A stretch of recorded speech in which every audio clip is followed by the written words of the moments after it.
आपका हमारे चैनल पर स्वागत है। आज हम लोग बात करेंगे शिक्षा एवं मनोविज्ञान से संबंधित अति महत्वपूर्ण प्रश्नों के बारे में। यह प्रश्न आपसे एग्जाम में पूछे जा चुके हैं, तो यह हमारी PYQ प्रीवियस ईयर क्वेश्चन की श्रृंखला है। तो इन प्रश्नों को ध्यान से देखें। अक्सर ये प्रश्न जो है एग्जाम में पूछे जाते हैं। हमारे सामने जो पहला प्रश्न है, पहला प्रश्न ये है कि प्रथम मनोवैज्ञानिक प्रयोगशाला की स्थापना किसने की थी? तो प्रथम मनोवैज्ञानिक प्रयोगशाला की स्थापना का श्रेय जाता है उंट को। किसको? ऑप्शन नंबर सी, उंट को। अब हम इसको विस्तार पूर्वक जानेंगे। देखिए, जर्मनी के चिकित्सक, दार्शनिक, प्राध्यापक विल्हेम मैक्समिलियन उंट। तो उंट का पूरा नाम क्या है? विल्हेम मैक्समिलियन उंट। ठीक है, तो ये जर्मनी के डॉक्टर थे, फिलोसफर थे और प्राध्यापक थे। ठीक है, तो इन्होंने आधुनिक मनोविज्ञान की प्रयोगशाला भी बनाई थी और इनको आधुनिक मनोविज्ञान का जनक भी माना जाता है। ठीक है, तो वुंट ने मनोविज्ञान को विज्ञान माना और उन्होंने ही सबसे पहले अपने आप को मनोवैज्ञानिक कहा। तो अगर आपसे पूछा जाए कि अपने आप को मनोवैज्ञानिक किसने सबसे पहले कहा, तो ये हैं जर्मनी के चिकित्सक, दार्शनिक और प्राध्यापक विल्हेम मैक्समिलियन वुंट।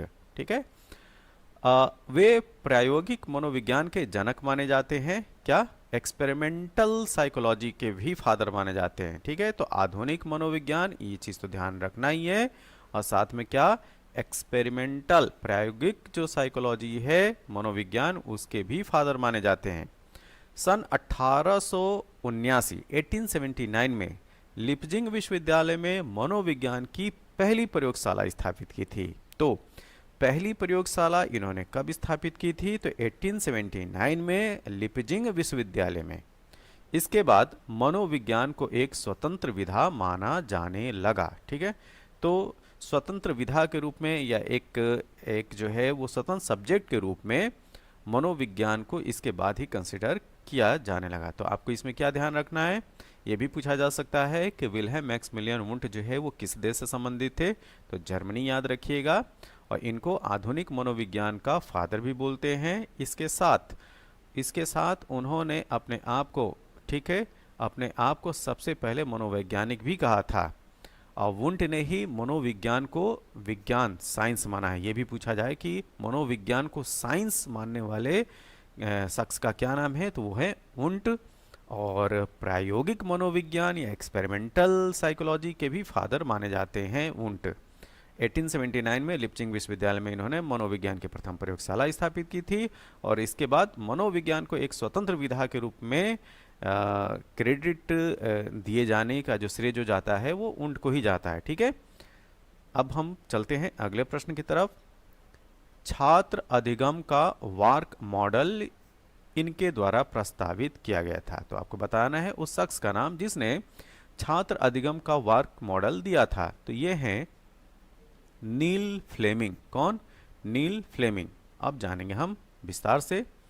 तो छात्र अधिगम का वार्क मॉडल नील डी फ्लेमिंग द्वारा प्रस्तावित किया गया था। वार्क न्यूरो लैंग्वेज प्रोग्रामिंग, यह है क्या? न्यूरो लैंग्वेज प्रोग्रामिंग को विस्तारित रूप है वार्क। और वार्क मॉडल 1987 में लिंकन विश्वविद्यालय में किए गए शोध कार्य के माध्यम से लॉन्च किया गया था। ठीक है, तो 1987 में वार्क मॉडल जो है लिंकन विश्वविद्यालय में एक रिसर्च कार्य के माध्यम से लॉन्च किया गया था। अगला प्रश्न, शिक्षा मनोविज्ञान की उत्पत्ति का वर्ष कौन सा माना जाता है? ठीक है, ये काफ़ी इम्पोर्टेंट प्रश्न है। तो शिक्षा मनोविज्ञान की उत्पत्ति का वर्ष माना जाता है 1900 को, 1900 को। अब जानेंगे इसकी पूरी कहानी। देखिए, शिक्षा मनोविज्ञान का औपचारिक प्रारंभ आधुनिक काल में वर्ष 1889 से जी स्टैनले हॉल के प्रयासों से माना जाता है। और स्टैनले हॉल को बाल मनोविज्ञान का अन्वेषक भी कहा जाता है। तो अगर आपसे पूछा जाए कि बाल मनोविज्ञान का अन्वेषक, ठीक, किसको बोलते हैं, तो स्टैनले हॉल को। थॉर्नडाइक द्वारा स्थापित कोलंबिया विश्वविद्यालय, 1900 की बात है। ठीक है, तो थॉर्नडाइक द्वारा स्थापित कोलंबिया विश्वविद्यालय में शिक्षक प्रशिक्षण महाविद्यालय की स्थापना होने के फलस्वरूप शिक्षा मनोविज्ञान के अध्ययन को दृढ़ता मिलती है और शिक्षा मनोविज्ञान की स्वतंत्र रूप से अध्ययन करने का सिलसिला यहीं से शुरू होता है। ठीक है, तो स्वतंत्र रूप से जो एक शिक्षा मनोविज्ञान की शाखा विस्तार लेती है वो है 1900, जब थॉर्नडाइक द्वारा स्थापित कोलंबिया विश्वविद्यालय में शिक्षक प्रशिक्षण महाविद्यालय की स्थापना होती है। ठीक है, अगला प्रश्न, शिक्षा मनोविज्ञान का संबंध किससे नहीं है? ठीक है, तो शिक्षा मनोविज्ञान का संबंध मानव व्यवहार के अध्ययन से है, ये भी सही है। मानव मानसिक प्रक्रियाओं का अध्ययन से, ये भी सही है। सीखने के तरीकों का अध्ययन, ये भी सही है। तो क्या गलत है? संचार माध्यमों का अध्ययन। ठीक है, तो शिक्षा मनोविज्ञान का संबंध जो है संचार माध्यमों का अध्ययन से संबंधित नहीं है। तो प्रश्न के अनुसार हमारा सही उत्तर क्या होगा? Option D. अब जानेंगे विस्तार से। देखिए, शिक्षा मनोविज्ञान मनोविज्ञान की वह शाखा है जो शिक्षा का मनोवैज्ञानिक रूप में अध्ययन करती है। ठीक है, तो शिक्षा को साइकोलॉजी के रूप में स्टडी करना ही क्या है? शिक्षा मनोविज्ञान है। इसका संबंध मानव के व्यवहार, मानसिक प्रक्रियाओं, सीखने के तरीकों, व्यक्ति और समायोजन, व्यक्तिगत भिन्नताओं, पाठ्यक्रम निर्माण, अध्ययन विधियां, मापन एवं मूल्यांकन आदि से संबंधित है। ठीक है, जबकि संचार माध्यमों का अध्ययन सूचना एवं संचार प्रौद्योगिकी के अंतर्गत किया जाता है। ठीक, तो ये था प्रश्न किससे संबंधित? शिक्षा मनोविज्ञान से। अगला प्रश्न, अगला प्रश्न यह है कि निम्नलिखित में से कौन सा शिक्षा मनोविज्ञान की प्रकृति है? आपको बताना है कि शिक्षा मनोविज्ञान का इनमें से क्या नेचर है। तो यह है विध्यात्मक विज्ञान, ऑप्शन नंबर सी। ठीक है, विस्तार से जानते हैं। शिक्षा मनोविज्ञान न पूर्ण रूप से कला है और न ही पूर्ण रूप से विज्ञान, बल्कि यह कला और विज्ञान दोनों है। तो अगर आपसे पूछा जाए कि जो शिक्षा मनोविज्ञान है वह क्या है, तो कला और विज्ञान या दोनों है।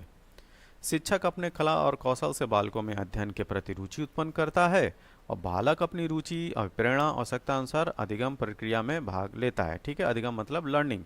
तो लर्निंग प्रोसेस में क्या है? रुचि और प्रेरणा आवश्यकता अनुसार जो है वो चीज़ें अपने हिसाब से वो सीखता है। इसीलिए इसे विध्यात्मक विज्ञान भी कहा जाता है। क्या? विध्यात्मक विज्ञान भी कहा जाता है। शिक्षा मनोविज्ञान की दृष्टि से निम्नलिखित में से कौन सा कथन सत्य है? ठीक है, तो शिक्षा मनोविज्ञान की दृष्टि से सही स्टेटमेंट आपको बताना है। तो यहाँ पे जो सही स्टेटमेंट है वो है पहला ही, बच्चे अपने ज्ञान का स्वयं सृजन करते हैं। ये सही है। तो शिक्षा मनोविज्ञान की दृष्टि से बच्चे अपने ज्ञान का सृजन स्वयं करते हैं, अर्थात बच्चों को सिखाने के लिए मात्र अधिगम परिस्थिति की उपस्थिति आवश्यक होती है तथा उन्हें अधिगम के लिए प्रोत्साहित करने की आवश्यकता होती है। अधिगम का मतलब लर्निंग से, सीखने से, जिसमें बच्चे स्वयं सक्रिय सहभागिता द्वारा अधिगम अनुभव प्राप्त करते हैं। एक शिक्षक को अपने विद्यार्थियों की क्षमताओं को समझने का प्रयास करना चाहिए। ये सही बात है। ठीक है, निम्नलिखित में से कौन सा क्षेत्र इस उद्देश्य के साथ संबद्ध है? ठीक है, तो ये आपको बताना है। तो ये है शिक्षा मनोविज्ञान। क्या? ऑप्शन सी, शिक्षा मनोविज्ञान। तो शिक्षा मनोविज्ञान शैक्षिक परिस्थितियों में बालक के व्यवहार का अध्ययन करके शिक्षण अधिगम प्रक्रिया को सरल, सुगम तथा प्रभावी बनाने का विज्ञान है। इसमें शिक्षक अपने विद्यार्थियों की क्षमताओं को समझने का प्रयास करता है तथा उसी अनुरूप उसमें सुधार करने का भी प्रयास करता है। अगला प्रश्न, शिक्षा मनोविज्ञान है क्या? शिक्षा मनोविज्ञान क्या है? एक मानक विज्ञान है, ऑप्शन सी। विस्तार से जानते हैं। शिक्षा मनोविज्ञान एक मानक विज्ञान है जिसमें व्यक्ति को लक्ष्य केंद्रित शिक्षा दी जाती है। इसके द्वारा मानव व्यवहार को परिवर्तित मनचाही दिशा में मोड़ा जा सकता है। परिवर्तित और मनचाही दिशा में मोड़ा जा सकता है। ठीक, अगला प्रश्न, प्रारंभ में आत्मा का प्रयोग किस शास्त्र में किया जाता था? तो आपको बताना है कि प्रारंभ में आत्मा का प्रयोग जो है किस शास्त्र में किया जाता था। तो ऑप्शन बी, दर्शन शास्त्र। तो आत्मा की बात जो है पहले फिलॉसफी में ही देखने को मिलता था। तो दर्शन शास्त्र वह ज्ञान है जो परम सत्य, प्रकृति के सिद्धांतों और उनके कारणों की विवेचना करता है। दर्शन शास्त्र सामाजिक चेतना के रूपों में से एक है। अतः दर्शन शास्त्र का संबंध आत्मा से है, जिसमें व्यक्ति के आत्मा अंतर्निहित ज्ञान का अध्ययन किया जाता है। 1882 ईस्वी में किस मनोवैज्ञानिक द्वारा लंदन में मानवीय विशेषताओं का अध्ययन करने के लिए प्रयोगशाला का निर्माण किया गया? ठीक, ये काफ़ी इम्पोर्टेंट क्वेश्चन है। ठीक है, इसका सही उत्तर क्या होगा? जी हाँ, अल्फ्रेड बीने। ये शख्स हैं अल्फ्रेड बीने। विस्तार से जानते हैं। अल्फ्रेड बीने ने 1882 में लंदन में मानवीय विशेषताओं का अध्ययन करने के लिए प्रयोगशाला का निर्माण किया था। अगला प्रश्न, निम्नलिखित में से कौन सी शिक्षा मनोविज्ञान की सर्वाधिक व्यक्तिनिष्ठ विधि है? तो आपको बताना है कि निम्न में से कौन सी शिक्षा मनोविज्ञान की सर्वाधिक व्यक्तिनिष्ठ विधि है? तो ये है ऑप्शन ए, अंतर्दर्शन। अब थोड़ा विस्तार से जानते हैं। शिक्षा मनोविज्ञान की सर्वाधिक व्यक्तिनिष्ठ विधि अंतर्दर्शन है। इस विधि का प्रतिपादन विल्हेम उंट तथा उनके शिष्य टिचनर ने किया था। ठीक है, विल्हेम उंट और टिचनर, उनके शिष्य टिचनर ने किया था। अंतर्दर्शन विधि में मनोवैज्ञानिक अपने ही भावों, अनुभवों, व्यवहारों, संवेगों आदि का अंतर निरीक्षण करके उसका विश्लेषण करते थे और मनोवैज्ञानिक नियमों, सिद्धांतों का प्रतिपादन करते थे।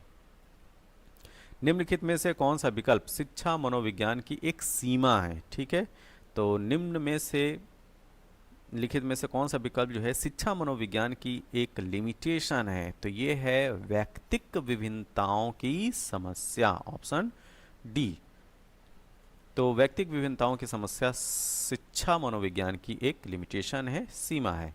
अगला प्रश्न, प्रयोगात्मक विधि का सर्वप्रथम प्रस्तावित किया था।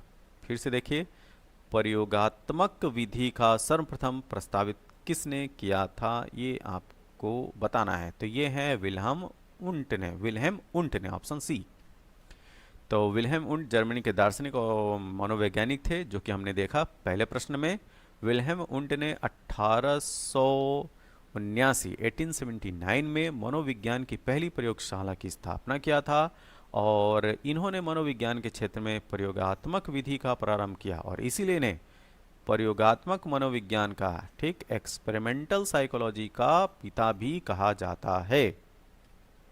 मनोविज्ञान प्रारंभ में किस विषय का अंग था? ठीक जी, अंदाजा लगाइए, मनोविज्ञान प्रारंभ में किस विषय का अंग था? जी हाँ, ये था दर्शन शास्त्र का, ऑप्शन ए, फिलॉसफी का।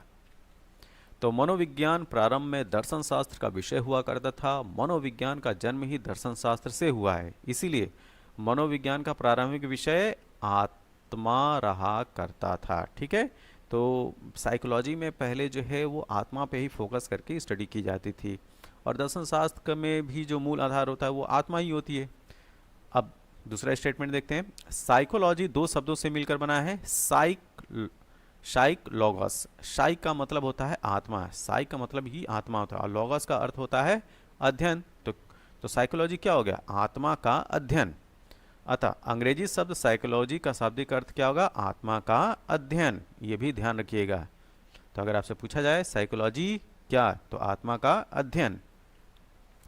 पारिस्थितिकी प्रणाली सिद्धांत जो मूल रूप से ऊरी बोफेरनेनर, ठीक है, ऊरी बोफेरनेनर द्वारा तैयार किया गया है, 4 प्रकार के नेस्टेड पर्यावरण प्रणालियों को निर्दिष्ट करता है, जिन्हें भी कहा जाता है। फिर से समझिए, पारिस्थितिक प्रणाली सिद्धांत जो मूल रूप से ऊरी बोफेरनेनर द्वारा तैयार किया गया है, 4 प्रकार के नेस्टेड पर्यावरण प्रणालियों को निर्दिष्ट करता है, जिन्हें भी कहा जाता है। तो उन्हें क्या कहा जाता है? ये थोड़ा कॉम्प्लेक्स क्वेश्चन है, तो ये है मानव पारिस्थितिकी। ठीक है, क्या? मानव पारिस्थितिकी, ऑप्शन सी। इसको ह्यूमन इकोलॉजी के संदर्भ में परिभाषित किया जाता है।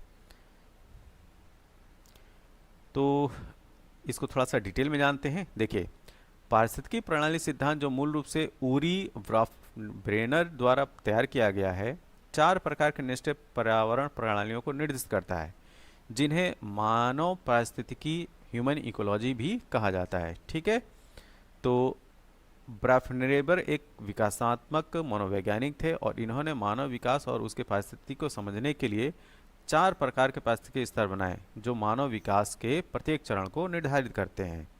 तो ये जो थे वो क्या थे? माइक्रो सिस्टम, मीजो सिस्टम, एक्सो सिस्टम और मैक्रो सिस्टम। ठीक है, तो ये मानव विकास के ये 4 चरण थे। क्या? फिर से देख लीजिए, माइक्रो सिस्टम, मीजो सिस्टम, एक्सो सिस्टम और मैक्रो सिस्टम।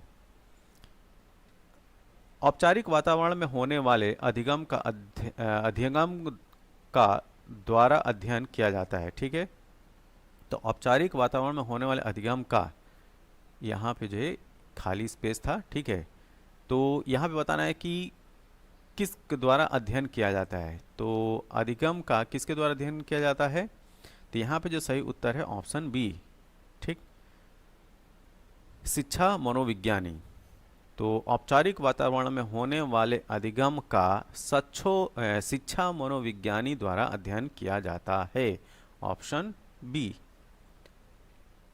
तो औपचारिक वातावरण में होने वाले अधिगम का शिक्षा मनोविज्ञानी द्वारा अध्ययन किया जाता है, और शिक्षा मनोविज्ञान मानव व्यवहार का शैक्षणिक परिस्थितियों में अध्ययन करता है, ठीक। तो शिक्षा मनोविज्ञान मानव व्यवहार का शैक्षणिक परिस्थितियों में अध्ययन करता है, और इसका संबंध उन मानव व्यवहारों और व्यक्तित्व के अध्ययन से है जिनका उत्थान, विकास और मार्गदर्शन शिक्षा की प्रक्रिया द्वारा होता है।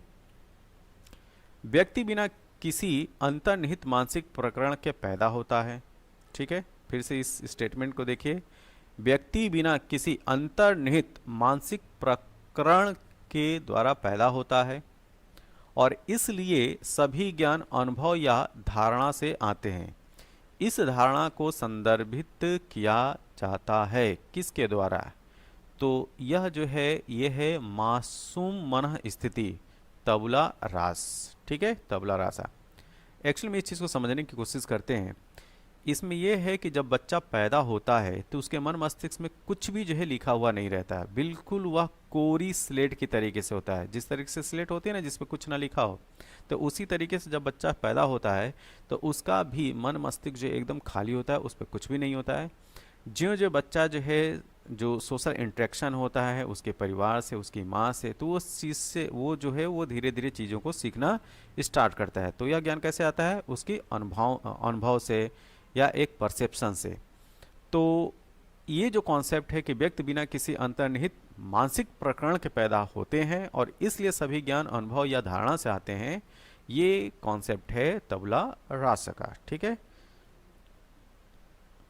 तो इसको थोड़ा और डिटेल में जानते हैं। व्यक्ति बिना किसी अंतर्निहित मानसिक प्रकरण के पैदा होते हैं और इसलिए सभी ज्ञान अनुभव या धारणा से आते हैं, और इस धारणा को मासूम मन स्थिति तबला रासा के रूप में संदर्भित किया जाता है। और इस सिद्धांत के जो प्रतिपादन किया था जॉन लॉक ने किया था। किसने? जॉन लॉक ने, जिन्होंने मानव की यांत्रिक अवधारणा की नींव रखी थी।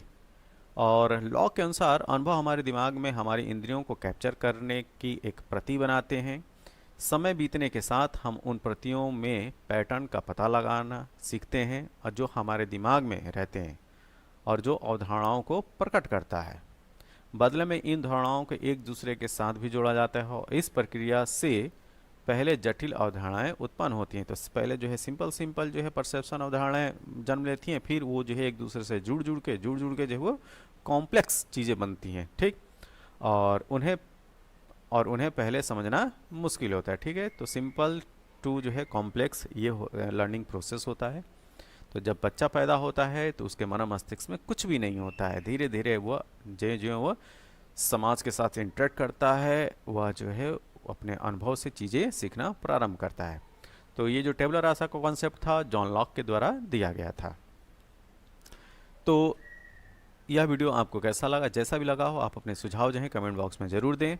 और इस वीडियो की ये जो PDF है, इसको प्राप्त करने के लिए आप हमारे टेलीग्राम चैनल स्टडी योरसेल्फ को ज्वाइन कीजिए और इस वीडियो की PDF को प्राप्त कीजिए। तब तक के लिए थैंक यू, धन्यवाद।